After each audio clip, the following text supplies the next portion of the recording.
కరీంనగర్ లో సిపిఎం నాయకులు సమావేశమై ఎమ్మెల్సీ ఎన్నికల్లో కాంగ్రెస్ పట్టభద్రుల అభ్యర్థి ఆల్ఫోర్స్ నరేందర్ రెడ్డికి మద్దతు ప్రకటించారు. ఉమ్మడి 4 జిల్లాలలో 4 బీజేపీ ఎంపీలు ఉండి కేంద్ర బడ్జెట్లో నిధులు తీసుకురావడంలో వైఫల్యం చెందారని సిపిఎం నగర కార్యదర్శి గుడికందుల సత్యం ఆరోపించారు. తెలంగాణ విభజన హామీలను ఏ ఒక్కటి బీజేపీ నెరవేర్చలేదని విమర్శించారు. కరీంనగర్ జిల్లాకు బండి సంజయ్ కేంద్ర సాయ మంత్రిగా ఉండి సైనిక పాఠశాల గానీ కొత్తగా నవోదయ పాఠశాలలు గానీ సైనిక పాఠశాలలు తీసుకురాలేదని కాజీపేట రైల్వే కోచ్ గిరిజన యూనివర్సిటీ విభజన హామీలలో ఉన్నప్పటికీ ఏ ఒక్క అభివృద్ధి పని సాధించకుండా బీజేపీ కేవలం కులాలు మతాల మధ్య చిచ్చు పెడుతూ రాజకీయ పబ్బం గడుపుకోవాలని చూస్తుందని విమర్శించారు. ప్రజలు గమనించి బీజేపీకి తగిన గుణపాఠం చెప్పాలని కోరారు.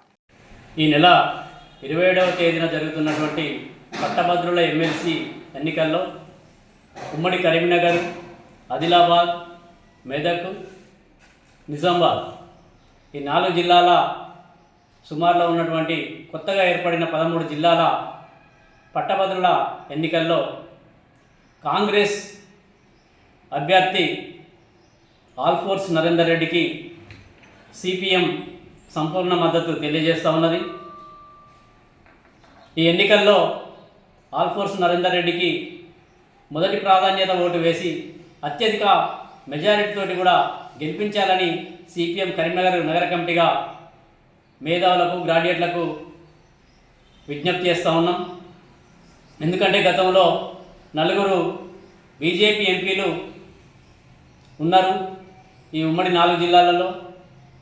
అలాగే మన కేంద్ర బడ్జెట్ కూడా ప్రవేశపెట్టినప్పుడు ఈ ఉమ్మడి 4 జిల్లాలకు కేంద్రం నుండి ₹1 కూడా తీసుకురావడంలో కూడా బీజేపీ ఎంపీలు, బీజేపీ ప్రజాప్రతినిధులు పూర్తిగా విఫలమయ్యారు.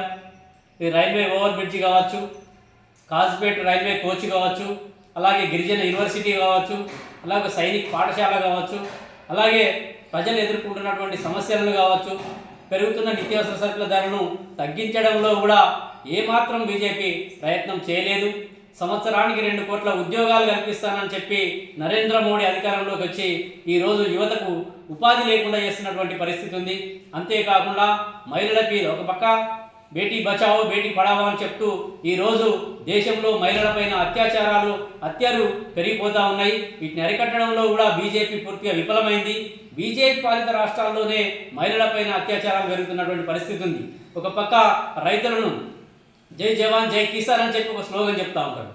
ఢిల్లీ కేంద్రంగా సంవత్సరం పాటు జరిగినటువంటి రైతుల ఉద్యమం పైన బీజేపీ ఉప్పుపద మోపి సుమారుగా 1200 మంది రైతులను పొట్టన పెట్టుకుంది.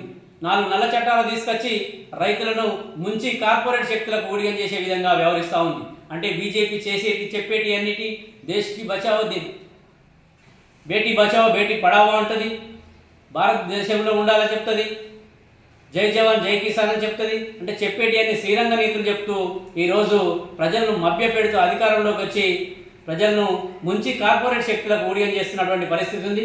అందుకని ఈ ఎన్నికలలో కూడా, ఈ పట్టభద్రుల ఎన్నికలలో కూడా మళ్ళీ బీజేపీ కనుక అవకాశం ఇస్తే ఈరోజు పట్టభద్రులను అందరినీ కూడా నిలువుత ముంచేటువంటి పరిస్థితి ఉంటుంది. అందుకని బీజేపీ అభ్యర్థి అంజిరెడ్డిని చిత్తుగా ఓడించాలి. బీజేపీ చేస్తున్నటువంటి అరాచక పనులను కప్పిపుచ్చుకోవడానికి కోసం కులాల మధ్య, మతాల మధ్య, ప్రాంతాల మధ్య చిచ్చు పెడుతూ రాజకీయ పబ్బం గడుపుకోవడానికి ప్రయత్నం చేస్తూ ఉన్నది. కానీ భారతదేశం అంటే మట్టి కాదు, దేశం అంటే మనుషులే అని చెప్పి ఈ దేశంలో ఉన్న వాళ్ళందరూ లౌకికత్వంగా అన్నదమ్ములే కలిసి ఉన్నటువంటి దేశాన్ని బీజేపీ విడగొడుతున్నటువంటి పరిస్థితి ఉంది. అందుకని ఒక అనుభవం లేని అంజిరెడ్డిని తీసుకొచ్చి, ఒక వ్యాపారవేత్త అనుభవం లేని అంజిరెడ్డిని తీసుకొచ్చి ఈరోజు బీజేపీ టికెట్ ఇచ్చింది. అంటే తను ఆ వ్యాపారాలన్నింటినీ మరింత సమకూర్చుకొని ఇంకింత సంపన్నుడు కావాలనే ఉద్దేశంతో ఇస్తుంది. అందుకని గ్రాడ్యుయేట్ల పట్ల అవగాహన ఉన్నటువంటి వ్యక్తి, గ్రాడ్యుయేట్లకు ఉన్నత విద్యను ఎలా అభ్యసించి ఆ విద్యను ఇంకా ఎలా ఇవ్వాలి, నాణ్యమైన విద్యను ఎలా ఇవ్వాలి అనేటంలో కానీ ఒక విద్యావేత్తగా ఆల్ఫోర్స్ నరేందర్ రెడ్డి గత 30 సంవత్సరాల నుంచి సేవల్లో ఉన్నాడు. కాబట్టి అనుభవం ఉన్నటువంటి కాంగ్రెస్ బలపరిచినటువంటి ఆల్ఫోర్స్ నరేందర్ రెడ్డికి సిపిఎం సంపూర్ణ మద్దతు తెలియజేస్తూ కార్యకర్తలు, మేధావులు, గ్రాడ్యుయేట్లు అందరూ కూడా మొదటి ప్రాధాన్యత ఓటు వేసి నరేందర్ రెడ్డి గారిని గెలిపించాలని చెప్పి కూడా ప్రజానీకానికి కోరుతూ మా కార్యకర్తలందరూ కూడా పిలుపునిస్తా ఉన్నాం.